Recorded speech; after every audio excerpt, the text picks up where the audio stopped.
2020 is coming to an end, or it's about to come to an end. And finally, I know this is a fucked up year for a lot of people, but we got some movies. I honestly missed a shit ton of these movies.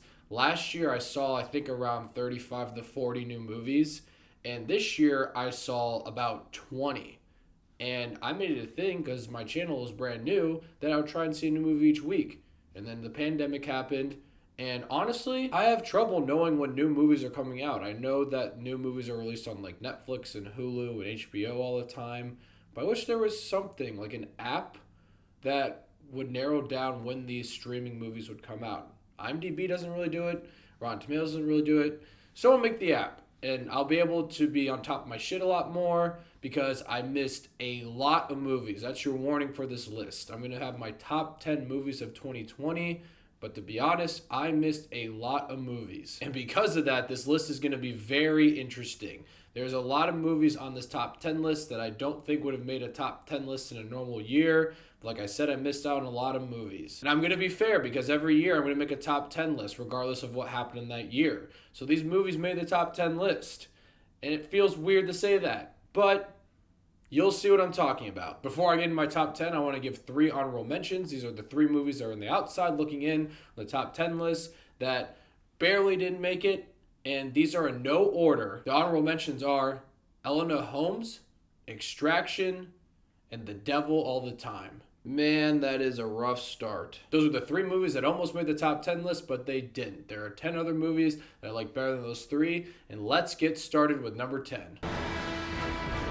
Coming in at number 10 is Borat 2. And yes, if you watched my Borat review, I kept calling him Bo-Rat. I don't know why I did that. My brain, I think, was malfunctioning. I don't know what was wrong with me. But Borat 2 is number 10 on my top 10 list. It was a sequel that I didn't think was necessary, but after watching the film, I think it felt really fresh. It was a nice surprise because this could have been a failure. Borat 1 is one of the best comedies ever made, and making a sequel to that just seemed interesting to me. And to our surprise, it was actually very good. It was a very funny movie, one of the funniest movies this year, with outrageous skits that made my jaw drop. Sacha Baron Cohen still has it, and a breakout performance from Maria Bakalova. Coming in at number 9 is Onward, Disney Pixar's first release this year. That was the last movie I saw in theaters before the pandemic started. Strangely enough, this made my top 10 this year, even though this is one of the weaker Pixar movies, because overall it didn't feel like a Pixar movie. It felt like a normal Disney movie, if you know what I mean by that. But Chris Pratt and Tom Holland had great chemistry. They're a lot of fun. And the ending of this movie honestly saved the whole entire movie, and then that's when it started feeling like a Pixar movie. Coming in at number 8 is Mank, David Fincher's film that is on Netflix that starred Gary Oldman. If you watched my review, I was slightly disappointed with this film, but overall, I gotta give credit to the production of this movie. This movie felt extremely old-fashioned. The technical aspect of this movie is really impressive, and Gary Oldman gives a Oscar-worthy performance. And the script is the best part about this film. The dialogue is super tight, but overall the story was just not very interesting. But the dialogue, the conversations, the script is what makes this movie work. Coming in at number 7 was the first surprise of the year for me, and it was The Invisible Man. This movie was intense. I was nervous throughout this whole entire film. I was uneasy. A very great performance from Elizabeth Moss. The direction of this movie was great. It was overall exciting and, like I said, very intense. This was one of the biggest surprises this year. Coming in at number 6 is Tenet, Christopher Nolan's new movie. To be honest, I'm glad that Tenet made my top 10 list, but I'm disappointed that it even made the top 5. When this movie was coming out, it was one of the most anticipated movies of the year for me. Probably the most anticipated movie of the year. I'm still confused by the overall plot, especially with the espionage stuff and some parts of the concept, but overall, this was a mind-blowing movie with some of the best action set pieces and stunts I have ever seen in the movie. The editing and special effects are fucking mind-blowing. Christopher Nolan has done it again in that aspect. Go see this movie just for that, because that will blow your mind. Coming in at number 5 is Bad Education, a film that I feel like was overlooked. It was on HBO. It starred Hugh Jackman and Allison Janney. I love films that are well made, that are about a true story, and this is what Bad Education was. It was funny, but overall extremely interesting, with some extremely interesting characters. Like I said, I feel like this film was overlooked, so if you do have HBO, I definitely recommend you check it out. It is a fascinating true crime movie that, like I said, I feel like not many people saw. Coming in at number 4 is Palm Springs, Hulu's new movie that came out over the summer. This movie is obviously compared to movies like Groundhog Day, the infinite time loop gimmick in a movie, but here it really works. The movie overall is extremely funny with some great performances, specifically with J.K. Simmons. I thought his character was awesome. It was an interesting story about commitment and being comfortable with things. It was overall a pleasant surprise. It was one of the most fun movies I saw this year.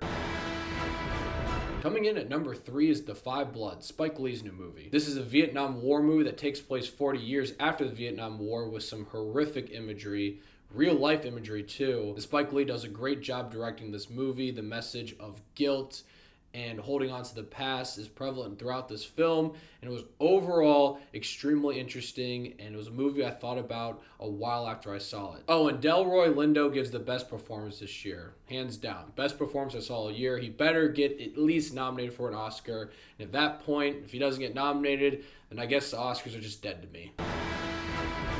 Coming in at number 2 is The Trial of the Chicago 7, Aaron Sorkin's new movie. This was a riveting and gripping drama throughout the whole entire film. I was constantly engaged. I was shocked by some of the elements that was presented in this film with overall great performances. To be honest, I like it a little bit less since the first time I saw it because I did a little bit of research of the actual event, and some things kind of changed my opinion on the film, which moving forward when I see movies like this, I'll do my research before I make the review. But overall, I still think it is one of the best movies that come out this year. It is made so well. The script is amazing. I mean, you expect that with Aaron Sorkin. This was one of the most engaging and interesting films I've seen this year. All right, number 1. We are at number 1, my favorite movie of 2020.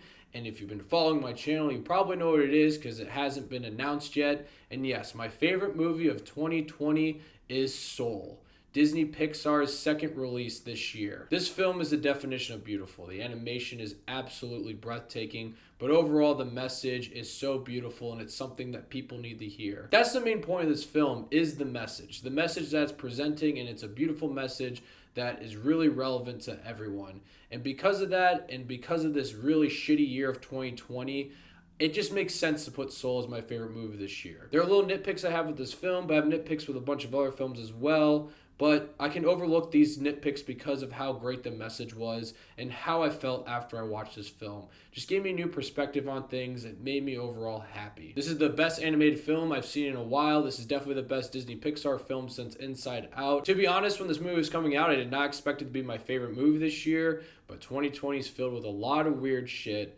But I gotta say, because of the message, the animation, and how well this movie was made, and how this movie made me feel, personally, Soul is my favorite movie of 2020. Well, that's it. 2020 is a wrap for movies. I know I missed a lot of films that came out this year, and a lot of movies did get pushed back to next year or years after that. That probably would have made my top 10. But, you know, fingers crossed. I hope things start to go back a little bit normal in 2021.